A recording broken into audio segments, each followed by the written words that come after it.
Sabemos que vivemos um tempo de relativismo. Esta é uma característica dessa sociedade ultramoderna que nós vivemos, onde não há verdades absolutas. Todavia, nós temos também a convicção que as verdades absolutas são uma realidade que devem existir na nossa vida. Se a presente geração quer desprezá-las, não é um problema nosso. Porém, nós precisamos viver verdades absolutas. A maior fonte, ou a grande fonte de verdades absolutas para a nossa vida é a Bíblia, a palavra de Deus. A palavra de Deus é a fonte genuína das verdades, eu vou ser redundante, tá? Das verdadeiras verdades que dirigem verdadeiramente a nossa vida. A palavra de Deus não tem ensino só para a nossa vida cristã. Deus sabe que nós somos seres integrais. E então, na sua palavra, Deus nos propôs ensinos para todas as áreas da nossa vida. A Bíblia sempre tem uma resposta certa, na hora certa, para a solução certa que você precisa. Queridos, a paz do Senhor, eu sou o pastor Anderson Silva e você está na Academia de Pregadores, nas nossas lições bíblicas de escola dominical, na Revista dos Jovens. Estamos iniciando um novo trimestre, o primeiro trimestre de 2024. E neste trimestre, nós vamos estudar, tá aí na sua tela a capa da nossa revista nova. Nós vamos estudar sobre o fundamento dos apóstolos e dos profetas, a doutrina cristã como base para uma caminhada cristã vitoriosa. A caminhada cristã não é feita só da vida religiosa, só da devoção. A caminhada cristã é a caminhada que nós fazemos durante toda a nossa vida após encontrarmos com Cristo. A partir do momento que encontramos com Cristo, nós estamos fazendo uma caminhada cristã. A revista desse trimestre, com as lições, a revista no singular e as 3 lições, são comentadas pelo pastor Elias Torralbo. O pastor Elias Torralbo é mestre em teologia sistemática e especialista em gestão escolar. Ele é diretor executivo da FAESP, que é a Faculdade Evangélica de São Paulo, que pertence à Igreja Assembleia de Deus. Pastor Elias é pastor na Assembleia de Deus, Ministério do Belém, na cidade de Mogi das Cruzes, em São Paulo, e é nosso professor aqui na Academia de Pregadores. É um amigo querido e um homem de um potencial para o ensino bíblico e teológico muito grande. Então, nós vamos estudar durante todo esse trimestre com o pastor Elias Torralbo essas 3 lições, tá ok? Na aula de hoje, vamos estudar a lição de número 1, é a nossa primeira lição de número 1, do dia 7 de janeiro de 2024. O título da nossa lição é Bíblia, a fonte da genuína doutrina. A fonte da genuína doutrina. Para a gente não perder aqui a oportunidade, digamos assim, o que é algo genuíno? Eu vou falar de uma forma metafórica para a gente entender. Genuíno, por exemplo, quando você compra um carro, aí você compra um carro zero, você vai para uma vistoria. Como é que chama, Gustavo? Me ajudei. Não é vistoria. O Gustavo é que grava aqui, então aí a gente tem essa liberdade. Não é vistoria. Para uma... Quando a gente vai viajar, o que a gente faz com o carro mesmo lá? Ó? Revisão. Gustavo, obrigado. Revisão. Aí você vai para uma revisão na concessionária. A concessionária está ligada à montadora do veículo. Aí a concessionária percebe que tem que fazer a troca de uma peça. Você olha o valor da peça, né? O valor monetário, e aí, é claro que no caso da concessionária, ela só vai usar peças genuínas, mas alguém te fala assim, ó, tem a peça genuína, que é a peça que é fabricada pelo grupo de empresas que trabalham na montagem da confecção do veículo, e tem a peça paralela. A paralela custa talvez aí uns 30%, 50% a 30%, ou de 30% a 50%, o valor da peça genuína. Aí, você fala assim, mas peraí, a peça paralela é bem mais barata. Mas a genuína, como o próprio nome diz, é genuína. Então, o que a gente faz? A gente paga mais caro, mas usa peças genuínas. O que o título dessa lição está nos ensinando? A Bíblia é a fonte genuína da doutrina. A Bíblia é a fonte verdadeira. Vale a pena passar por esta fonte. Vale a pena seguir este caminho, porque nós teremos excelência em todas as áreas da nossa vida cristã. Ou da nossa vida, né? Aliás, da nossa vida cristã mesmo, porque eu considero tudo como vida cristã. Tudo é vida cristã, ok? Repito o que eu disse agora há pouco, a partir do momento que nós encontramos com Cristo, Cristo vem à nossa vida e tudo, então, é vida cristã. Texto principal da nossa lição está na segunda carta de Paulo a Timóteo, capítulo 3, o versículo 16. Toda a escritura divinamente inspirada é proveitosa para ensinar, para redarguir, para corrigir, para instruir em justiça. Isso aqui é o que nós chamamos de inspiração verbal e plenária. Toda a escritura é inspirada e ela é apta, ela é proveitosa, ela tem condição de nos ensinar, redarguir, corrigir e instruir em toda a vontade de Deus. O resumo da lição nos diz que a Bíblia é a única fonte genuína de doutrina para o cristão. E eu quero dizer que de doutrina para todo ser humano. Eu já disse isso aqui alguns trimestres atrás, estudamos sobre a Bíblia, alguns princípios bíblicos, e eu sempre gosto de dizer o seguinte: a Bíblia não é coisa de crente, a Bíblia é coisa de gente. A Bíblia foi escrita para gente, para nós. Mas eu não quero ser crente, não quero servir Jesus, mas fundamente a sua vida nos fundamentos bíblicos, na doutrina bíblica. É claro que o ideal é você se envolver com a palavra, conhecer Jesus. Aí é outra coisa, meu irmão. Aí você vai realmente viver aquilo que é o propósito de Deus para a humanidade. Você vai estar ligado à sua origem. Mas a Bíblia é a única fonte genuína de doutrina para o cristão e para toda a humanidade. O texto bíblico da nossa lição está na segunda epístola de Paulo a Timóteo, capítulo 3, versículos 14 ao 17. Tu, porém, permanece naquilo que aprendeste, de que foste inteirado, sabendo de quem o tens aprendido, e que desde a tua meninice sabe as sagradas letras que podem tornar-te sábio. Cadê? Sabes as sagradas letras que podem tornar-te sábio para a salvação pela fé que há em Cristo Jesus. Toda a escritura divinamente inspirada é proveitosa para ensinar, para redarguir, para corrigir, para instruir em justiça, para que o homem de Deus, a mulher de Deus também, tá, minhas irmãs? Aqui é porque Paulo está escrevendo para Timóteo, por isso que ele usa homem. Para que o servo de Deus, para que o homem de Deus seja perfeito e perfeitamente instruído para toda boa obra. Olha, perceba que é perfeito e perfeitamente instruído para toda boa obra, para tudo, né? Que envolve a nossa vida de serviço eclesiástico, mas também que envolve a nossa vida cristã cotidiana. Primeiro ponto da nossa lição, nós vamos tratar sobre a origem da Bíblia. E aqui o pastor Elias vai nos apresentar um vocábulo do termo. Como você sabe, a nossa revista de jovens, ela é bem assim, a nossa aula de jovens ela é bem rápida, né? Mas, então, nós vamos lá.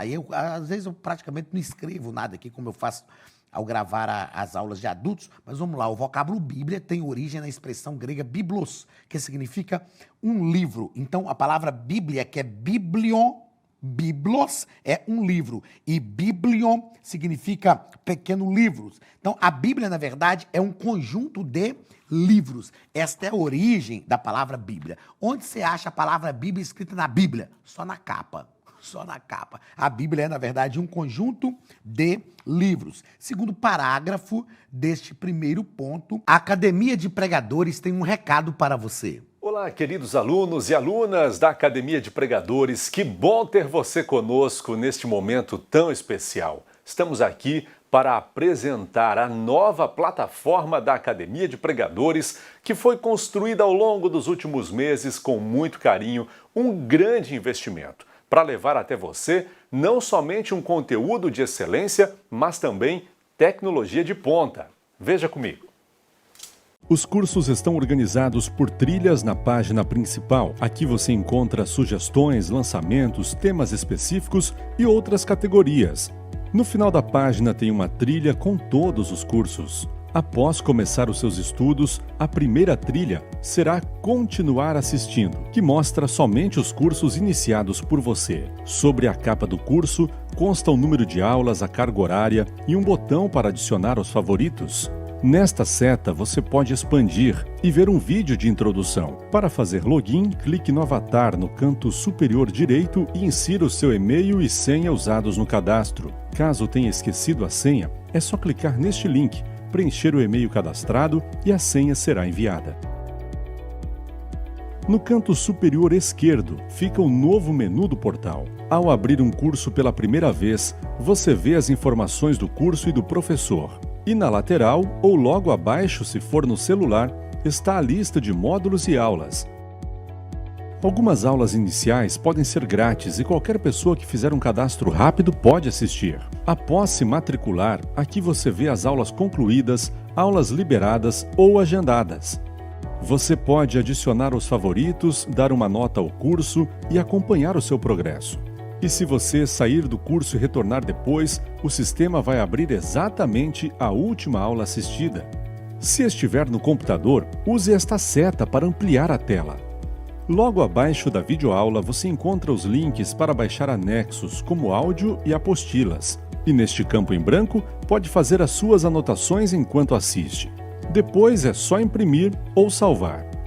Quando terminar o curso, clique no botão Emitir meu certificado e ele será gerado automaticamente no mesmo instante e sem custo. Clicando no avatar, você tem acesso ao seu perfil e histórico de pagamento.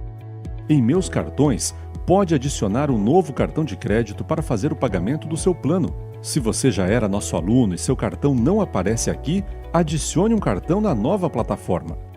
Então aproveite as novidades e clique em Assine Agora. Escolha um dos planos, venha para a Academia de Pregadores, a maior escola bíblica online do Brasil.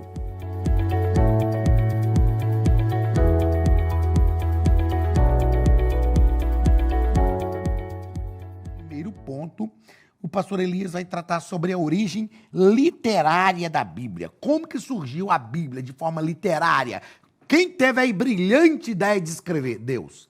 Deus. Os primeiros escritos literários do texto bíblico foram feitos pelo dedo de Deus. Lá em Êxodo, Deus chamou Moisés para um monte e Deus entregou para Moisés as tábuas da lei, os 10 mandamentos, o decálogo. É claro que aquelas duas primeiras, Moisés ficou nervoso, quebrou no bezerro de ouro, não é verdade? E depois Deus mandou ele preparar novas tábuas e o próprio Deus escreveu de novo.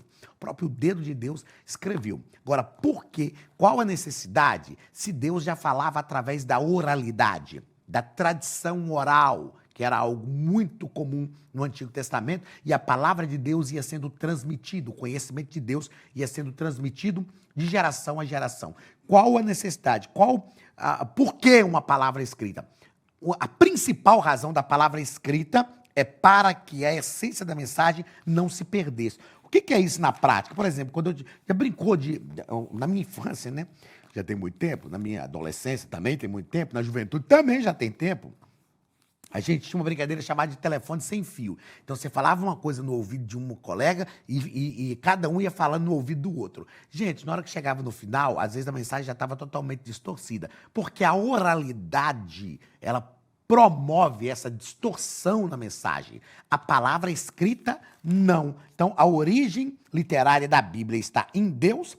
A palavra escrita foi necessária para que a essência da mensagem não se perdesse. Então, a Bíblia foi escrita por cerca de 40 homens de lugares diferentes, de regiões diferentes, culturas diferentes, no período aproximado entre 1.500 e 1.600 anos. Eu gosto sempre de dizer algo que eu quero que você entenda e fique fixado na sua mente. Se alguém te perguntar quantos autores a Bíblia tem um autor. Ela tem cerca de 40 escritores, mas o autor da Bíblia é um só, que é o próprio Deus. Terceiro parágrafo, a origem da Bíblia Sagrada. A Bíblia é um livro sagrado e as palavras que foram escritas neste livro, a gente vai falar já já sobre a inspiração da Bíblia, foram inspiradas por Deus, reveladas por Deus, e esse processo para definir essa inspiração da Bíblia foi um processo que nós chamamos de processo canônico. O Antigo Testamento, já estava praticamente resolvido nos dias de Jesus em relação aos livros canônicos. O cânon não foi um processo que inspirou os livros. O cânon foi um processo para verificar a inspiração. Os livros da Bíblia não são inspirados porque passaram no processo canônico. Na verdade, eles passaram no processo canônico porque foram inspirados.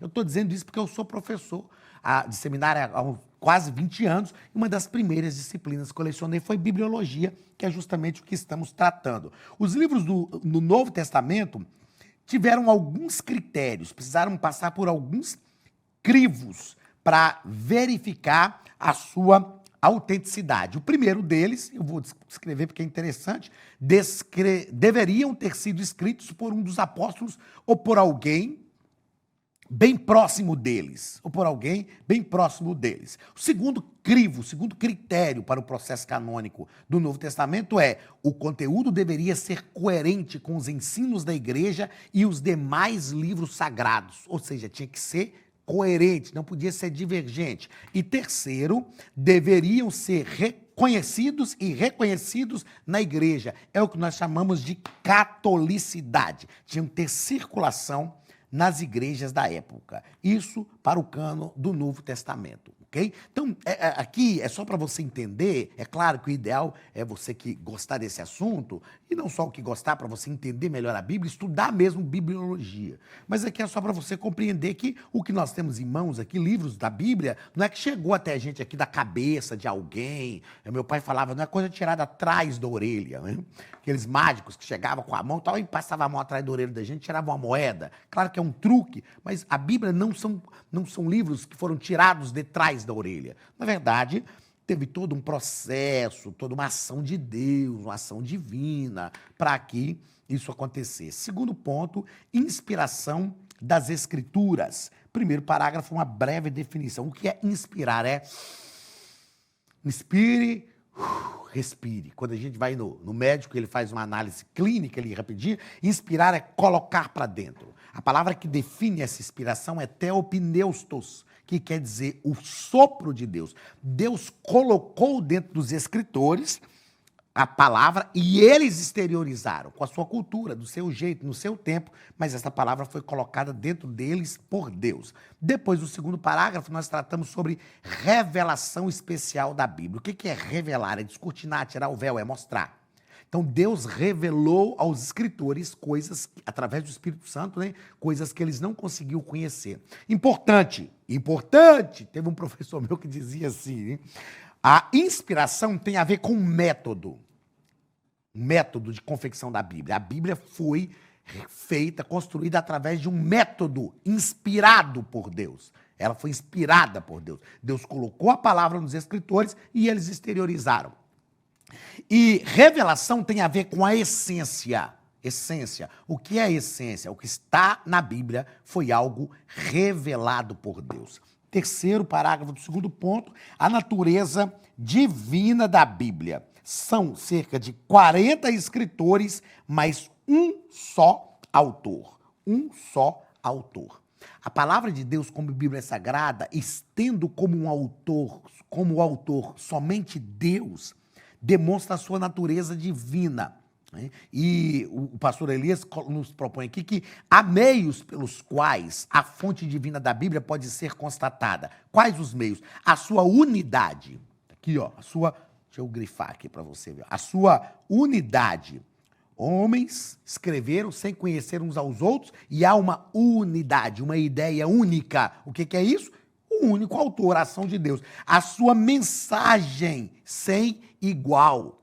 Homens, por maiores filósofos que fossem, não conseguiriam escrever algo que transforma a vida de pessoas ao longo dos séculos. Então, a sua mensagem, o cumprimento das suas profecias, por mais inteligente, por melhor que seja a previsão que o cara fizesse, não se cumpriria de forma tão brilhante e tão fiel como acontece no texto bíblico. E o seu testemunho próprio. A própria Bíblia dá um testemunho de Deus quando nós lemos. Eu disse, gravando a lição dos adultos, uma frase que geralmente nós temos dificuldades de crer por causa do pouco relacionamento que nós temos com algumas coisas, não é? Então, quanto mais nós nos relacionamos com Deus e com o Espírito Santo, mais nós vamos conseguir ter facilidade de entender a Bíblia, porque nós vamos conhecer o seu autor. Terceiro e último ponto, a Bíblia como fonte da doutrina. Então, fonte da doutrina. A palavra doutrina, o significado de doutrina é algo amplo, doutrina. Ai, cadê? Não cliquei aqui. Doutrina, do verbo dócil. Algumas pessoas confundem doutrina com usos e costumes, mas não é. Doutrina tem a ver com ensinar, instruir, educar. Isso é doutrina. Ensinar, instruir e educar. Isso é doutrina, verdadeiramente falando. Depois, no segundo parágrafo, nós temos aqui a importância da doutrina bíblica. Qual a importância? Qual a relevância da doutrina bíblica? Sobretudo, a doutrina bíblica lança luz na trajetória da igreja e fecha as portas para as ameaças internas. Olha só, olha o que a doutrina bíblica faz. Primeiro, ela lança luz na trajetória da igreja. Lâmpada para os meus pés é a tua palavra e luz para o meu caminho. Salmo 119, 105, né? Salmo 119, versículo 105. Andar na luz é andar às claras. Andar na luz é verdadeiramente saber onde estamos pisando e saber qual a jornada que estamos trilhando. E a doutrina, o ensino genuíno da palavra de Deus, fecha as portas para as ameaças externas. Jesus disse assim, eu sou o caminho, a verdade e a vida.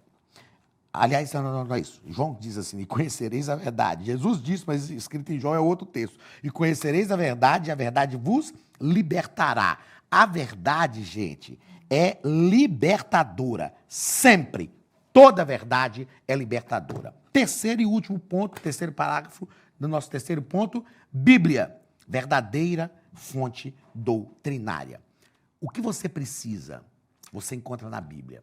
Ah, você precisa de respostas para a sua vida emocional? Você encontra na Bíblia. Você precisa de respostas para a sua vida conjugal? Você encontra na Bíblia. Você precisa de respostas para a sua vida, profissional? Você encontra na Bíblia. Você precisa de respostas para a sua Bíblia acadêmica? Você encontra na Bíblia. A Bíblia é a verdadeira fonte doutrinária. Tudo que você precisa, a palavra de Deus tem para te ensinar. Queridos, que nós entendamos e apliquemos as verdades da palavra de Deus em nossa vida.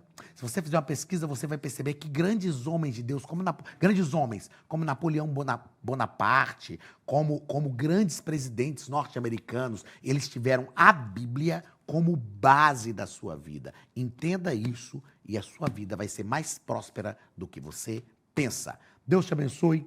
Um grande abraço do pastor Anderson Silva, da Academia de Pregadores, e até a semana que vem, em nome de Jesus.